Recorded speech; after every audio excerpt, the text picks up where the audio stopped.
Overal in Parkstad komen de prinsen al uit van alles en nog het gesprongen. En de prinsessen en de bloemenmeertjes. Zo ook de jeugdprinsen, want het is een middag zijn voor op een Eeknerveld bij de Eekheuren in de Spuiklep. Aan het sporen helen. En daar werd er jeugdprins uitgeroepen en het bloemenmeertje. En we waren ook nog op een sheet in het Streperkruis, want er is ook deze middag de nieuwe jeugdprins op lager.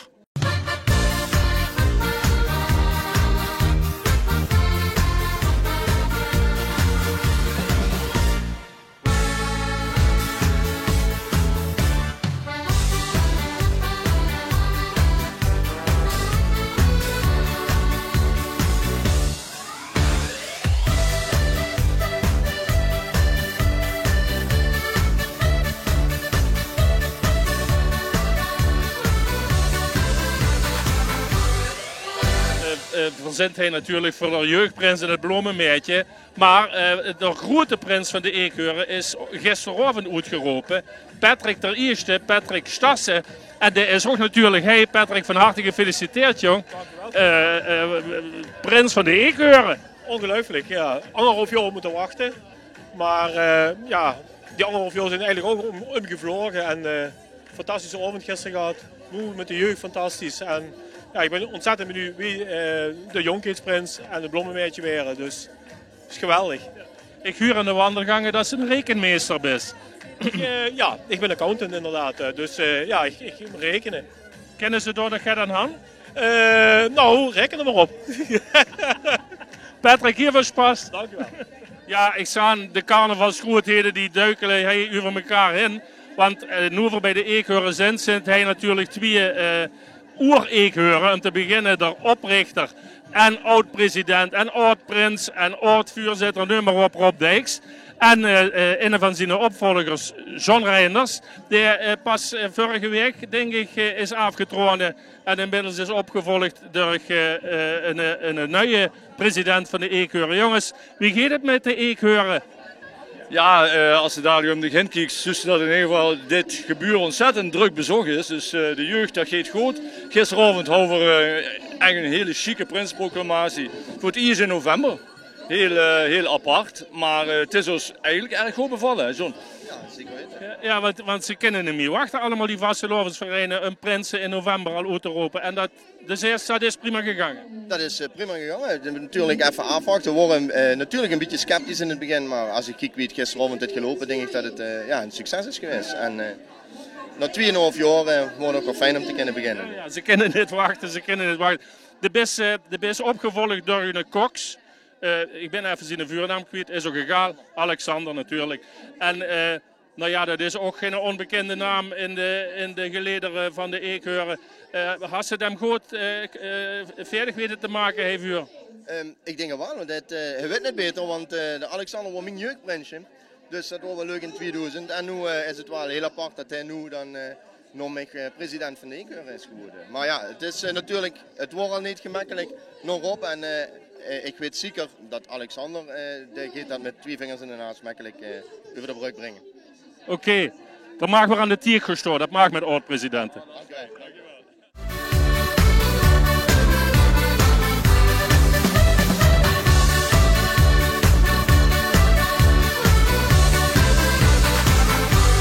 Het is het einde van een regeerperiode van bekend 3 jaar. De jeugdprins en het bloemenmeertje van Eeknerveld, Ties en Lisa.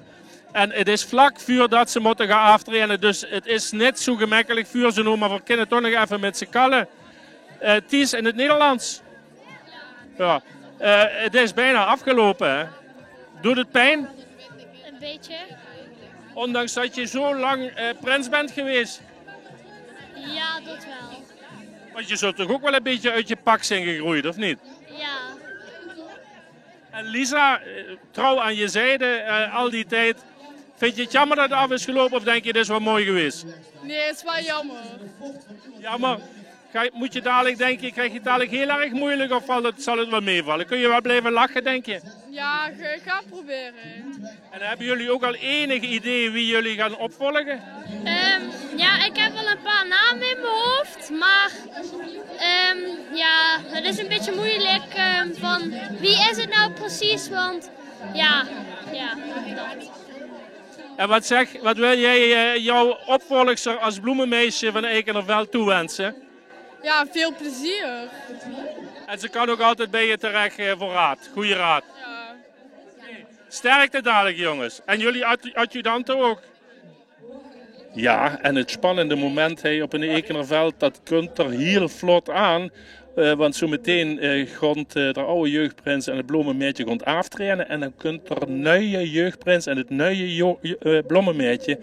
En vermochten hij even hinger de coulissen even kijken.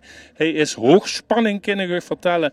Want hij zit de bloemenmeertje in wording Zoe. Zoe, wat ben je mooi. Dankjewel. En ga je daar dadelijk een groot feest van maken? Ja, tuurlijk. Ik wens je heel veel succes daarmee.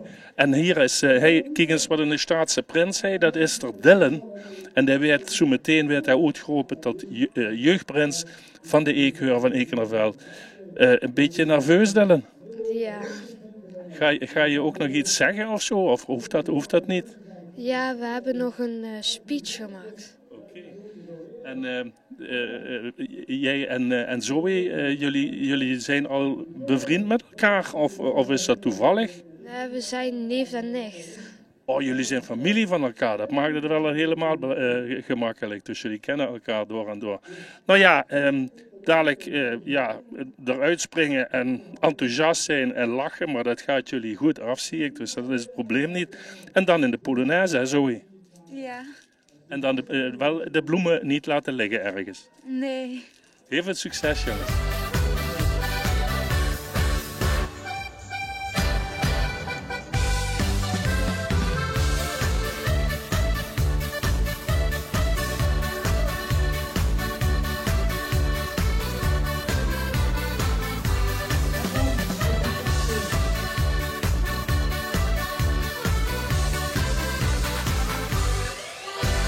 Hier komen deze middag meer prinsen tegen wie de afgelopen 3 jaar bij je. En hij op een sheet is deze middag uitgeroepen de nieuwe prins van Schaersberg, de nieuwe jeugdprins van Groot Schaersberg, moet ik ook zeggen. En dat is Lucas. De eerste proficiat, Lucas. Dankjewel. Had je er heel erg veel zin in? Ja, heel veel. Vooral met het wachten. Hoe lang heb je moeten wachten? Mijn ouders 3 jaar en ik 2 jaar. Oké, ze hebben het jou pas 2 jaar geleden verteld. Maar dat is nog heel erg lang, hè? Maar je gaat er een groot feest van maken hier op Schaersberg. Ja, een heel groot feest. Een heel groot feest, dat beloof wat. Je grote broer, zal ik maar zeggen, de prins van Schaersberg, Groot Schaersberg, sorry dat ik dat telkens vergeet, die staat nevendig. Dat is Erik II, dat is ook nog gans fris. Die is gisteravond uitgeroepen, ook toe proficiat Erik. En dan had je ook zo lang moeten wachten. Ik heb nog inderdaad 2 jaar lang moeten wachten, inderdaad. Joh. Maar ik moet zeggen, het is een waardewijd geweest. Dus ja, het was super geweldig. Echt. En wie had ze zo lang de moeilijk kunnen wachten? Dat is inderdaad lastig, maar mijn trucje was op een gegeven moment moest ik zeg maar even vergeten. Want namelijk de mannen van de SCV, weet je wel, op een gegeven moment lot ze toch wel gaan weten wanneer ze dingen moesten gaan regelen, snap ze? Dus dan wist ze eraan herinnerd. Dus ik hou het van, weet ze, schuiven daar van een zijkant. Op het moment dat corona was, weet je wel. En zie je eigenlijk weer het initiatief genomen van oké, nu moet er weer even aan de gang gewoon. Weet je, en dan wist ze door en metgenomen. Dus dat was wel fijn inderdaad. Dat moet ik nog denken, Lucas. Ik zag toen straks die leuke meisjes van de dansgroep.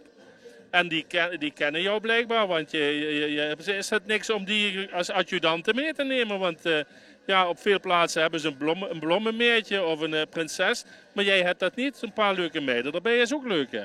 Ja, dit zijn vriendinnen van mijn zus en die dansen bij Slide. Dus misschien kan dat gebeuren, maar ik heb geen idee. Hoe dan ook, voor wensen jou en Erik heel veel plezier. En een schöne vastelovend hij op een schede, dat gaat wel lukken. Want hij is ook traditie en vroezin. Alaaf.